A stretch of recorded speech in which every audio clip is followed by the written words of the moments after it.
J'ai un parcours professionnel dont la spécificité principale serait la Chine, dans la mesure où, au tout début de mon parcours professionnel, j'ai fait des études ciblées sur la Chine, avec ce qui s'appelait à l'époque un magistère de négociation internationale, et puis des études d'histoire économique qui déjà étaient orientées vers la Chine.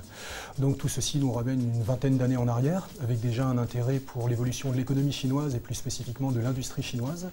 J'ai après eu une carrière de journaliste économique pour différents magazines français, et ensuite une activité de conseil stratégique aux entreprises, qui est donc mon activité aujourd'hui, en tant que directeur de la société DCA Chine Analyse, dont la spécialité est le conseil par rapport à l'exportation vers la Chine. C'est un point important. Je ne travaille pas sur l'import, je travaille sur l'export vers la Chine. La question des moteurs de la croissance industrielle chinoise, ce qui est important, et c'est un des aspects qu'a souhaité évoquer le livre Made by China, c'est qu'on a eu depuis quelques années une évolution. C'est-à-dire que les facteurs traditionnels de croissance sont connus depuis très longtemps. C'est la question des faibles coûts salariaux, notamment en Chine. Bon, c'est ce qui a porté, si vous voulez, le décollage de l'industrie chinoise. Une première phase avec des industries à faible valeur ajoutée et de faibles besoins en capitaux et en innovation.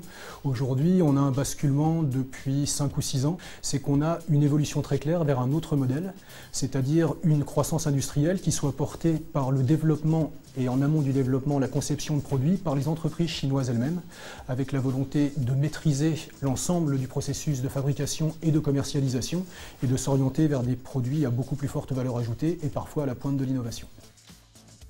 Le passage du Made in China au Made by